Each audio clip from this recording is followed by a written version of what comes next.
भांजी को भोजन करा देने पर 1000 ब्राह्मण के भोजन का फल प्राप्त हो जाता है। ये कल की कथा में वर्णन किया है।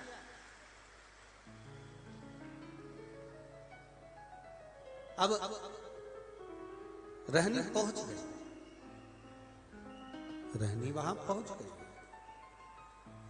क्या जाकर देखा रहनी ने कि चारों तरफ वहां सुख ही सुख है, चारों तरफ वहां पर आनंद ही आनंद है। अब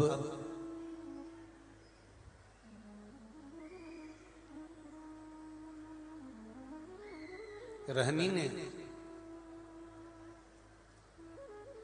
जैसे ही पांव रखा,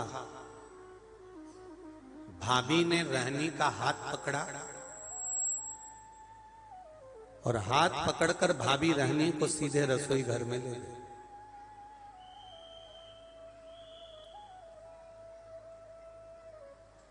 और रहनी, सुनो,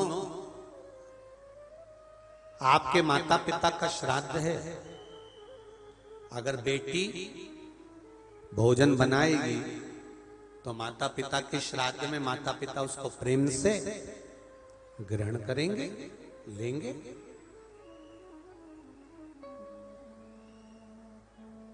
बहुत समझने वाली बात है श्राद्ध पक्ष की। एक निवेदन आप सबसे करना चाहेंगे कि इसको जरा समझिए,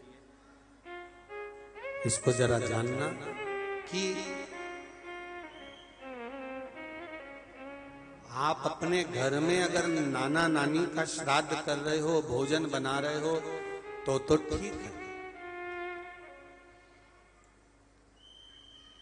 पर मायके में जाकर श्राद्ध का भोजन अगर बेटियां बना रही हैं, ससुराल से गई मायके और मायके में जाकर अगर बेटियां भोजन बना रही हैं तो वो श्रेष्ठ नहीं।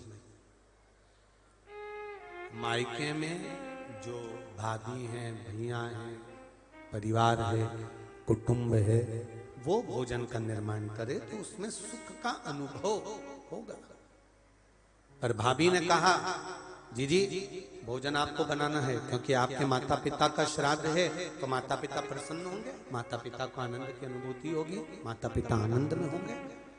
रहनी ने कहा ठीक है, अगर मेरे माता पिता मेरे हाथ का भोजन करना चाहते हैं तो मुझे बनाने में क्या दिक्कत है, मैं बना देते।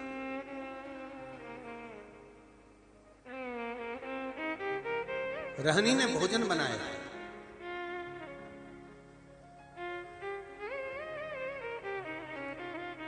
इंतजार कर रही है बेटी।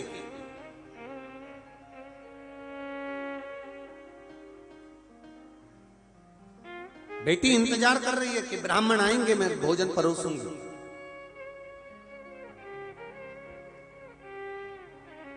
और ब्राह्मण आए तो मैं भोजन परोसूं, इसका इंतजार बेटी को हो रहा था। पर रहनी ने देखा ना कोई ब्राह्मण आया, ना कोई संत आया, ना कोई सदगुरु आया, ना कोई वहां भोजन करने के लिए पहुंचा।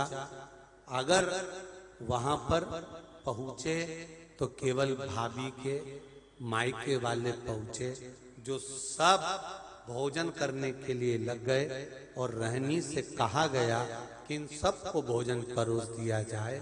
भोजन परोसा गया, सबने खाया। आखिरी में रहनी जब भोजन के लिए बैठी तो भाभी ने कहा, जी हमारे गोत्र का श्राद्ध है, इसलिए आप इस गोत्र में भोजन मत करो। हमारे गोत्र का श्राद्ध है, इसलिए आप इसमें भोजन ना करिए। रहनी को उठा दिया गया तो रहनी ने पत्तल जो लगी हुई थी उसको उठाकर कहा, क्या भाभी मैं अपने बच्चों के लिए, क्योंकि वो तो इस घर के भांजा भांजी लगते हैं, क्या उनके लिए भोजन ले जा सकती हूँ? रहनी ने जब पूछा तो भाभी ने कहा, नहीं दीदी, ये जो बचा हुआ भोजन जब एक पत्तल में लग जाता है तो हम इसको बाहर नहीं भेजते, आप रखे रहने दो। माँ रहनी रोती रोती अपने ससुराल पहुंच गई।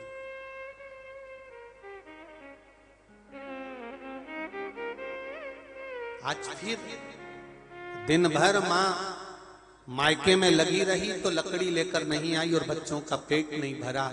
बच्चे 3 दिन के भूख से बिलख रहे थे, आंख में आंसू थे।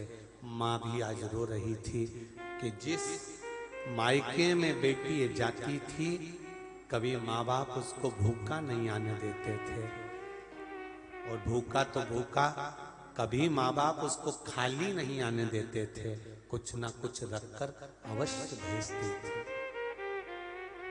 आज वो मायके से भूखी भी गई और कुछ भांजा भांजी के लिए भी नहीं दिया गया। शिव महापुराण की कथा कहती है 3 जगह पर दिया हुआ कभी खाली नहीं जाता।